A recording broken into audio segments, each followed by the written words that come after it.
Chào mừng quý nhà đầu tư đến với chương trình Hot Sector. Trong 2024, ngành xuất khẩu thủy sản của Việt Nam tiếp tục ghi nhận những tín hiệu tích cực khi mà tổng kim ngạch xuất khẩu tăng hơn 12% so với cùng kỳ. Trong đó thì cá tra tiếp tục là mặt hàng chủ lực, đóng góp hơn 20% tổng giá trị xuất khẩu của ngành và tăng 9% so với cùng kỳ. Vậy thì những yếu tố nào đang tác động lên kết quả kinh doanh của các doanh nghiệp trong ngành và triển vọng của ngành sẽ ra sao, đặc biệt trong bối cảnh Mỹ đang siết chặt thương mại với Trung Quốc? Tất cả sẽ được giải mã trong buổi Hot Sector ngày hôm nay, được chia sẻ bởi anh Bình Nguyên, chuyên viên phân tích tại Mirae Asset. Chào Mỹ Linh, chào toàn thể quý nhà đầu tư. Dạ vâng, vậy đầu tiên thì nhờ anh Nguyên có thể chia sẻ thêm về chuỗi giá trị của ngành cá tra để nhà đầu tư có cái nhìn tổng quan hơn được không anh? Thì cảm ơn Linh. Thưa quý nhà đầu tư, thì hôm nay thì chúng tôi cũng rất vui được chia sẻ về ngành chế biến cá tra tại Việt Nam. Thì đây là một ngành có vai trò tương đối quan trọng đối với lại chuỗi xuất khẩu thủy sản của Việt Nam, nhưng mà cũng chịu biến động tương đối lớn từ các yếu tố đầu vào, quá trình nuôi trồng và chế biến và xu hướng tiêu thụ tại các thị trường trọng điểm. Thì chúng ta cũng sẽ cùng đi từ đầu chuỗi giá trị để hiểu rõ về những cái yếu tố này. Thì trước hết nói về đầu vào, thì cá tra không phải là một ngành có biên lợi nhuận cao, nên là mọi biến động về chi phí sản xuất đều ảnh hưởng đến trực tiếp đến kết quả kinh doanh của các doanh nghiệp hoạt động trong lĩnh vực chế biến thủy sản. Thì ba yếu tố quan trọng nhất ở giai đoạn này đó là cá giống và thức ăn chăn nuôi, cũng như là các quy trình về bảo vệ nguồn cá chăn nuôi. Thì đầu tiên là về thức ăn chăn nuôi, thì thức ăn chăn nuôi thường chiếm trung bình là từ 65 đến 70% chi phí về gia cám nguyên liệu. Thì bên cạnh đó thì còn có về nguồn cá giống, thì thông thường trong các giai đoạn mà trong các giai đoạn mà xuất khẩu tương đối mạnh thì người dân sẽ có nhu cầu là gia tăng vùng nuôi trồng, dẫn đến thì giá cá giống bị đẩy cao. Ngược lại, trong cái giai đoạn mà xuất khẩu bị giảm lại thì người ta cũng hạn chế nuôi trồng mới hơn, dẫn đến là giá cá giảm. Thì qua đó thì những cái yếu tố đầu vào này sẽ có thể tác động chính đến cái chuỗi cơ cấu giá thành chi phí vốn của ngành chế biến thủy sản. Thì sau khi mà trải qua những yếu tố đầu vào thì chúng sẽ đến giai đoạn nuôi trồng và chế biến. Thì cá tra ở Việt Nam thì được nuôi tập trung chủ yếu ở đồng bằng sông Cửu Long, với thời gian nuôi trung bình là khoảng từ 6 đến 8 tháng. Thì trọng lượng thu hoạch của cá thì tùy thuộc vào tùy thị trường. Ví dụ như là những thị trường đang phát triển như là Mỹ và EU thì thường yêu cầu cái kích cỡ cá chỉ khoảng 0,8 ký trên con để phi lê. Trong đó thị trường Trung Quốc thì ưa chuộng cá có size lớn hơn, từ 1,2 kg trở lên. Thì điều này cũng ảnh hưởng đến chi phí vốn khi mà dựa theo thị trường. Thì thông thường khi mà cá mà đạt ở cái size tương đối lớn thì cũng sẽ tiêu thụ cái lượng thức ăn trên con cao hơn. Qua đó thì ở Trung Quốc vốn là một thị trường có giá nhập khẩu không cao, mà lại phải đầu tư nhiều hơn vào cái khâu chế biến, thì dẫn đến thì tính về biên lợi nhuận thì ở tại thị trường Trung Quốc không đem lại biên lợi nhuận cao như là Mỹ và EU. Thì sau khi mà cá được thu mua thì sẽ được đưa vào nhà máy chế biến, thì đây là giai đoạn tạo ra các giá trị gia tăng cho ngành. Thì sản phẩm chủ lực của ngành vẫn là cá phi lê đông lạnh, nhưng mà ngoài ra thì các doanh nghiệp cũng đang khai thác thêm những cái phụ phẩm từ cá như là đầu, xương và da để sản xuất bột cá, dầu cá, và đặc biệt là collagen cũng như là gelatin, giúp tối ưu hóa nguồn và nguyên liệu sẵn có, cũng như là cải thiện biên lợi nhuận từ các sản phẩm giá trị gia tăng. Thì tại Việt Nam thì nổi bật nhất là Vĩnh Hoàng với dây chuyền sản xuất collagen cũng tương đối lớn. Các doanh nghiệp khác như là ở Nam Việt như là AIA thì cũng đã đầu tư vào dây chuyền này. Tuy nhiên mức độ đóng góp vào các kết quả kinh doanh lợi nhuận chung thì hiện chưa cao. Thì nói đến về cái mặt thị trường tiêu thụ, thì phần lớn sản lượng cá tra của Việt Nam là nhằm phục vụ cho thị trường xuất khẩu với ba thị trường lớn nhất, đó là Mỹ, Trung Quốc và EU. Thì mỗi thị trường thì đều có những đặc điểm riêng, như là Mỹ và EU thì có yêu cầu chất lượng cũng như là chuẩn cao hơn, nhưng mà giá bán là tương đối hấp dẫn so với lại mặt bằng chung tại châu Á. Thì bên cạnh đó thì xét Việt Nam là Trung Quốc thì cũng là một thị trường có cái sức tiêu thụ tương đối lớn, nhưng mà lại tương đối nhạy cảm với những các biến động về cung cầu. Do đó thì trong một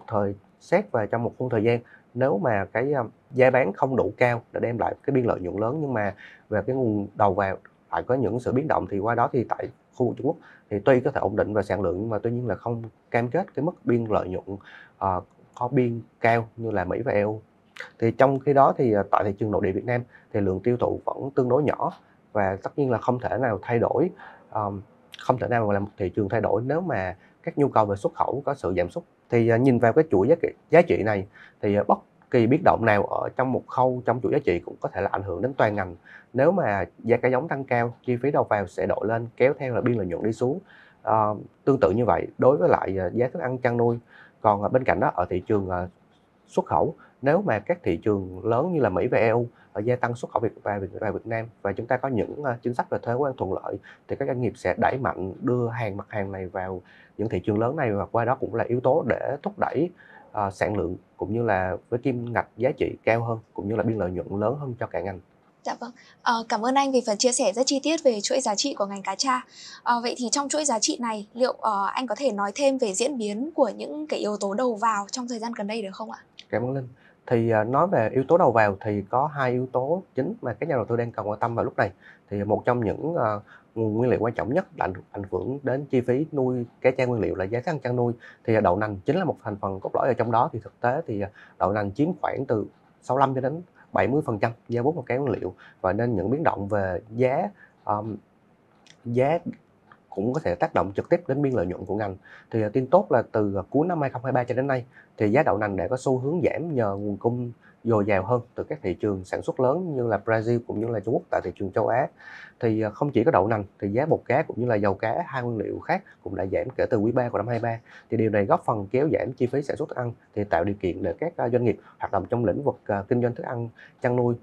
đã có những cái đợt giảm giá lớn trong 2024 vừa qua, với lại biên độ cũng tương đối lớn, thì qua đó giúp hỗ trợ cho lợi nhuận của ngành nuôi trồng cá tra. Thì tuy nhiên ở chiều ngược lại,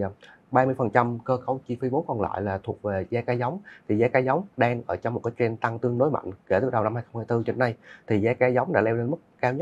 cao nhất đạt khoảng là hơn 30.000 đồng trên ký. Thì nguyên nhân dẫn đến là bởi vì diện tích nuôi bị thu hẹp sau một thời gian giảm giá cá nguyên liệu trong 2023, khiến nhiều hộ dân cũng như là các đơn vị nuôi ươm cá con dừng hoạt động hoặc là giảm quy mô. Ở các vùng nuôi trọng điểm như là Đồng Tháp, An Giang và Cần Thơ thì diện tích ao nuôi cũng là giảm đáng kể, thì kéo theo là nguồn cung giá cá tra nguyên liệu cũng như là cá bột cũng trở nên khan hiếm hơn. Thì bên cạnh là về yếu tố về môi trường thì ngoài ra trong diễn biến trong giai đoạn gần đây thì nhờ vào sự gia tăng nhập khẩu từ các thị trường lớn như là Mỹ, thì giá cá tra nguyên liệu cũng đang gia tăng nhanh, thì dẫn đến là trong một thời gian ngắn thì biên lợi nhuận của ngành đang nở ra. Vậy nên là có nhiều hộ dân cũng như là vùng nguyên liệu đang là mở rộng nuôi trồng hơn, dẫn đến là cái nhu cầu cho cá bột đang trở nên cao, đặc biệt trong những tháng cuối năm. Thì cũng dẫn đến là giá hiện tại của giá bột đang là tăng tương đồng với lại giá thu mua cá nguyên liệu. Thì nhìn chung thì mặc dù thì giá thức ăn chăn nuôi cũng đang giảm trong trend một năm vừa qua thì cũng giúp giảm áp lực chi phí, nhưng mà việc giá cá giống tăng trong ngắn hạn cũng như là nguồn cung cái giá nguyên liệu đang sụt giảm thì cũng đem lại một số ít thách thức cho ngành trong thời gian tới. Và cái biểu đồ về tồn kho thành phẩm của cá tra nguyên liệu trong giai đoạn gần đây thì chúng ta thấy là cái nguồn cung về cá tra nguyên liệu thì vẫn đang duy trì ổn định ở mức là khoảng 115.000 tấn một tháng cho đến là 130. Nhưng mà tuy nhiên thì cũng là thấy là cái nhu cầu xuất khẩu đang tăng đột biến, đặc biệt là vào những tháng cuối năm. Qua đó thì dẫn đến lượng nguồn tồn kho vào thời điểm cuối năm đang trở nên giảm dần. Thì qua đó thì trong ngắn hạn thì với cái nguồn cung đang còn thấp như vậy thì sẽ còn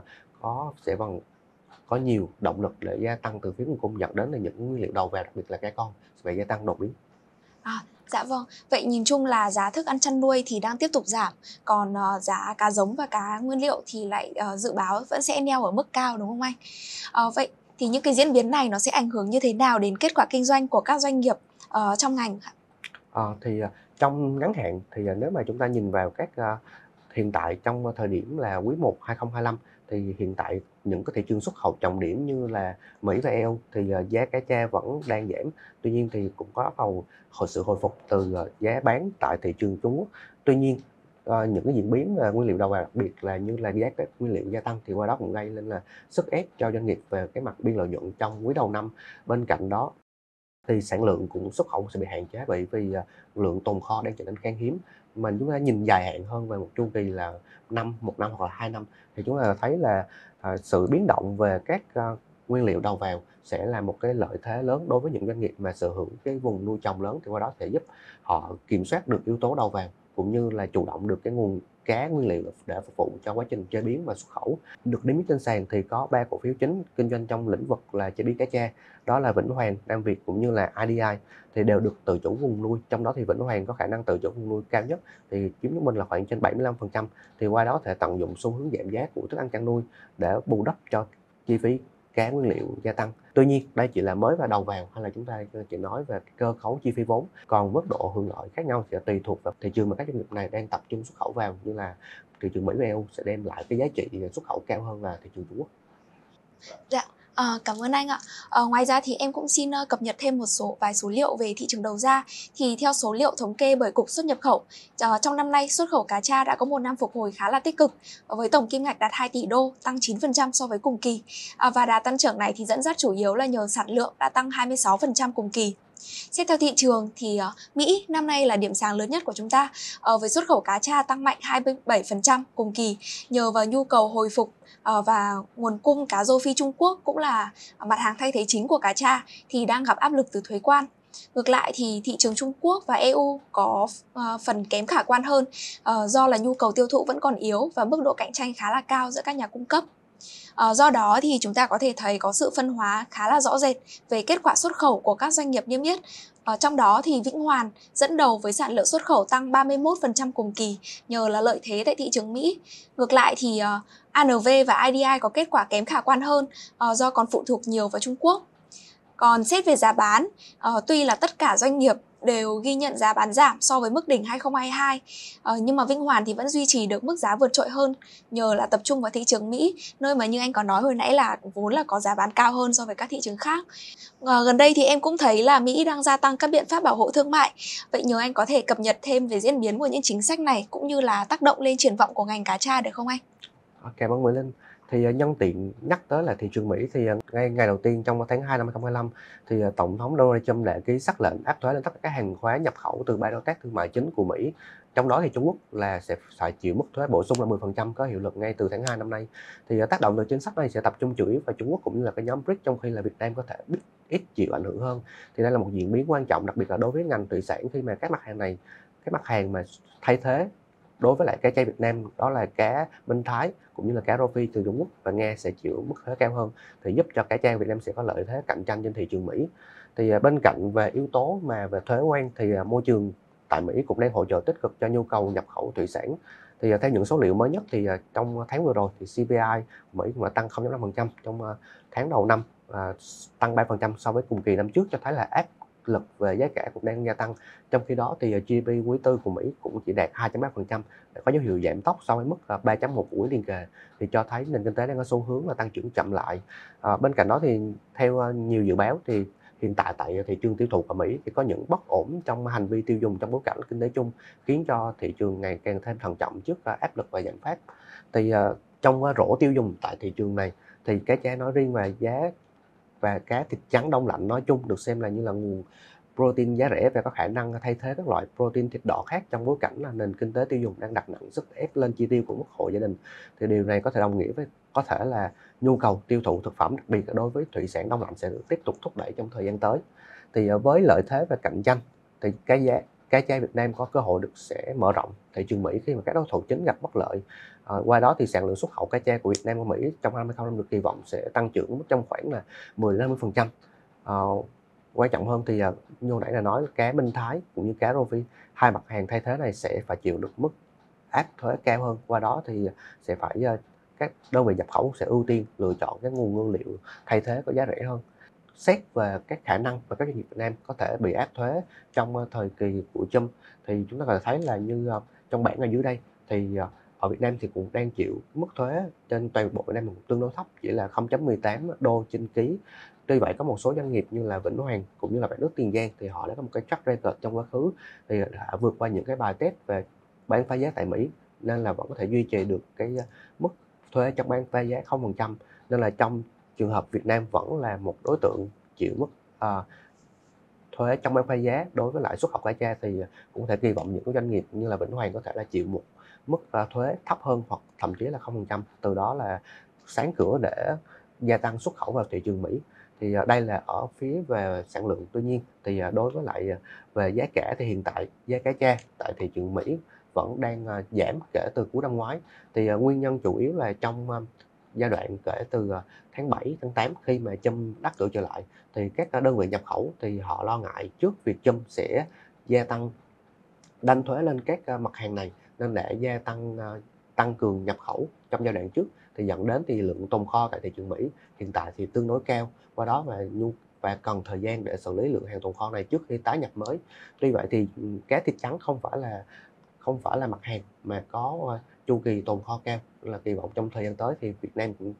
tại Việt Nam thì chúng ta vẫn đang có cái lượng tồn kho tương đối hạn chế, và trong giai đoạn từ khoảng 6 đến 8 tháng mới tới thì có thể là nguồn cung sẽ phục hồi khi mà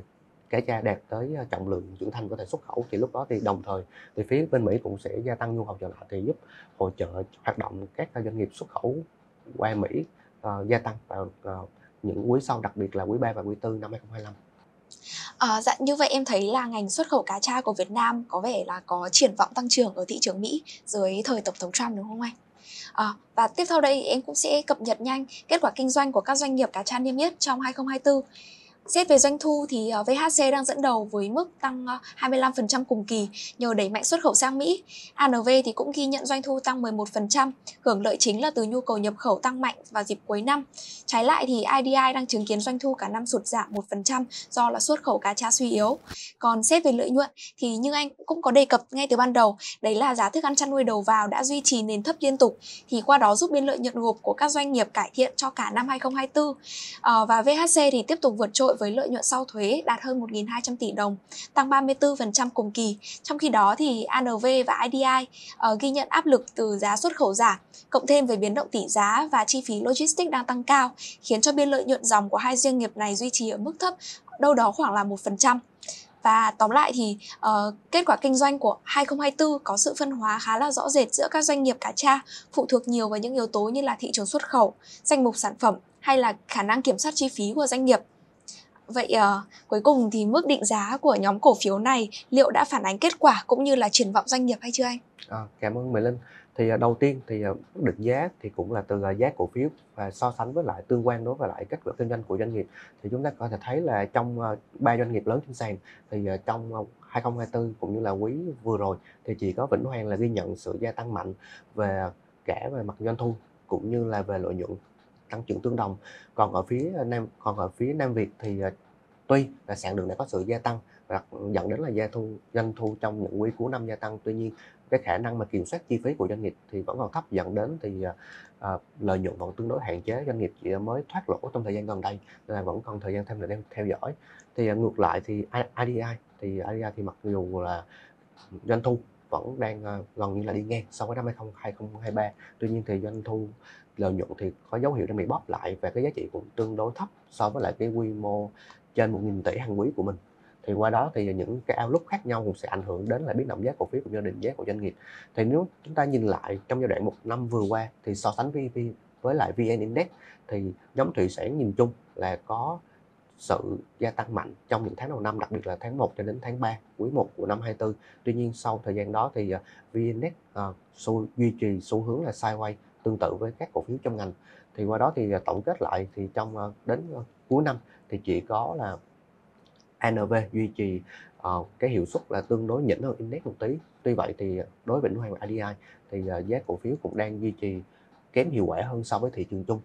Thì đối với mức định giá thì chúng ta cũng nhìn thấy có sự phân tách hai thái cực giữa các cổ phiếu trong ngành. Thì trong đó đối với lại thước đo về PE thì Vĩnh Hoàng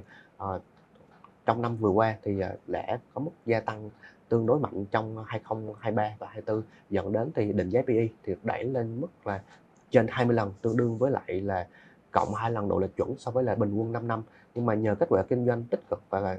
cải thiện trong 2024, đặc biệt là quý tư, nên là định giá đã được chiết khấu tương đối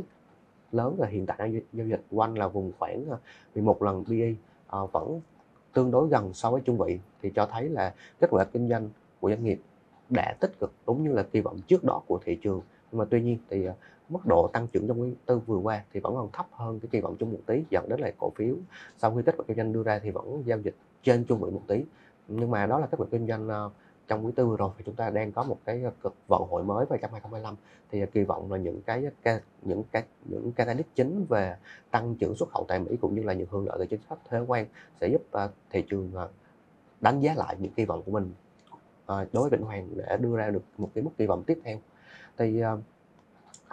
còn đối với lại Nam Việt và IDI thì hiện tại thì giá cổ phiếu thì tương đối là kém khả quan trong năm vừa rồi, nhưng mà tuy nhiên thì điều này cũng song hành với là kết quả kinh doanh chưa có sự đột phá và khởi sắc. Và đối với Nam Việt thì kết quả kinh doanh đã thoát ra khỏi vùng trũng, thoát ra khỏi vùng lỗ, nhưng mà tuy nhiên thì những cái lợi nhuận nó còn tương đối thấp. Qua đó thì cổ phiếu đang giao dịch ở mức tương đối cao. Tương tự với IDI thì IDI thì đang trải qua một chuỗi giảm giá kéo dài. Thì hiện tại nếu mà so qua một cái chỉ số mà đỡ nhiễu hơn như là Bbook thì cổ phiếu đang giao dịch quanh chỉ trên 0.5 lần Bbook một tí, cho thấy là thị trường đang chiết khấu sâu. Nhưng mà đối với những số liệu hiện tại thì IDI vẫn chưa có sự là phục hồi. Qua đó thì có thể là chúng ta phải kỳ vọng tiếp về những chỉ báo ngắn hạn hơn, như là sản lượng xuất khẩu hàng quý của các doanh nghiệp, cũng như là cơ cấu thị trường, và đợi thêm về kết quả kinh doanh và quý một là đánh giá lại xem doanh nghiệp có sự gia tăng cải thiện trong việc kiểm soát chi phí giá vốn hay chưa. Thì cái ngành cá tra này không phải là một ngành có biên lợi nhuận cao. Thì trong những thời kỳ đỉnh, khi mà giá xuất khẩu đạt mức cao thì những doanh nghiệp top đầu chỉ duy trì mức biên lợi nhuận đâu đó là quanh 20%, và trong những lúc bình ổn thì biên lợi nhuận chỉ là khoảng 15 cho đến 14. Qua đó thì cái việc tối ưu chi phí đầu vào cũng như là kiểm soát hiệu quả các chi phí mà hoạt động là yếu tố mấu chốt để các doanh nghiệp đem lại được cái nguồn lợi nhuận. Qua đó thì chỉ có Vĩnh Hoàng có một cái track record trong một thời gian dài là duy trì các mức như là chi phí SG&A trên doanh thu ở mức khả quan. Ngược lại thì Nam Việt AI thì có một sự biến động tương đối lớn qua hàng quý, thì dẫn đến thì đối với thị trường và đầu tư một cách dài hạn thì những doanh nghiệp này cũng đem đến những cái rủi ro hơn về, thứ nhất là về thị trường xuất khẩu tập trung vào thị trường châu Á và Trung Quốc, cũng như về các yếu tố về kiểm soát và chi phí. Bên cạnh Việt Nam thì chúng ta vẫn còn một số các nước khác trong khu vực châu Á hoạt động trong lĩnh vực là xuất khẩu thủy sản. Thì ở châu Á thì mạnh nhất đó là Trung Quốc và các công ty của Thái Lan. Nhưng mà xét theo các những doanh nghiệp và những thông tin mà doanh nghiệp niêm yết trên sàn mà có sẵn về số liệu, thì nếu mà được so sánh với các chung của ngành và chủ yếu là các doanh nghiệp Thái Lan, thì Vĩnh Hoàng trong lịch sử quá khứ thì luôn ở giao dịch ở mức chiết khấu tương đối lớn so với ngành. Thì mức chiết khấu này chỉ được rút gọn, chỉ được giảm về trong năm 2022, khi mà Vĩnh Hoàng có được sự re-rate nhờ việc gia tăng mạnh xuất khẩu vào thị trường Mỹ, cũng như là ở Mỹ cũng đang có dấu hiệu về lạm phát cao, và khi mà người gia tăng nhu cầu đột biến đối với cá tra trong bối cảnh là kinh tế có khả năng suy thoái, dẫn đến này trong thời gian này thì định giá của Vĩnh Hoàng có xu hướng là chiết khấu so với lại trung bình ngành. Tuy nhiên kể từ đó cho đến nay thì cái mức chiết khấu của Vĩnh Hoàng so với các doanh nghiệp trung bình ngành đang mở rộng ra, cho thấy là thị trường đã quay lại mức bình thường. Thì tuy nhiên chúng ta đang ở trong cái vận hội lớn, thì đặc biệt là khi mà Trump đang gia tăng nhiều các biện pháp mà bảo hộ thuế quan đối với các nước, thì Việt Nam được kỳ vọng là một doanh nghiệp hưởng lợi. Nhưng mà đặc biệt là Vĩnh Hoàng trong trường hợp có bị áp thuế chống bán phá giá thì họ cũng đã duy trì được cái mức 0% trong thời gian qua. Thì hy vọng là với cái động lực này thì thu hẹp cái mức chiết khấu của Vĩnh Hoàng so với lại trung bình ngành. Bên cạnh về cái outlook sáng hơn thì Vĩnh Hoàng cũng đang có những cái tín hiệu khởi sắc trong 2024, đặc biệt là về các chỉ số như biên lợi nhuận gộp cũng như là tỷ lệ hoàn vốn chủ đã tạo đáy trong quý 1 và quý 2 đầu năm, và đang đúng cái lộ trình cải thiện biên lợi nhuận. Thì có thể thấy trong một cái chu kỳ dài thì hiện tại chúng ta trong quý 1 2024 đang ở vùng đáy, và quý 4 vẫn đang đi theo đúng cái lộ trình, mà chúng ta vẫn còn một khoảng cách khá xa để lên cái vùng đỉnh, lên tới với mức biên lợi nhuận gộp từ 20 tới 30%. Thì qua đó thì chúng ta vẫn còn nhiều dư địa upside trong thời gian tới. Thì qua đó quý nhà đầu tư có thể theo dõi và đánh giá thêm. Dạ vâng, vậy là trong chương trình hôm nay thì chúng ta đã cùng nhau phân tích những yếu tố quan trọng ảnh hưởng đến kết quả kinh doanh, cũng như là giá cổ phiếu của các doanh nghiệp cá tra, như là thức ăn đầu vào, giá bán ở thị trường đầu ra, và đặc biệt là triển vọng ngành trong bối cảnh chính sách thuế quan đầy biến động. Đến đây thì thời lượng của chương trình Hot Sector cũng xin phép kết thúc. Đừng quên bấm đăng ký kênh và mở nút chuông thông báo để không bỏ lỡ những thông tin mới nhất từ chúng tôi. Xin chào và hẹn gặp lại.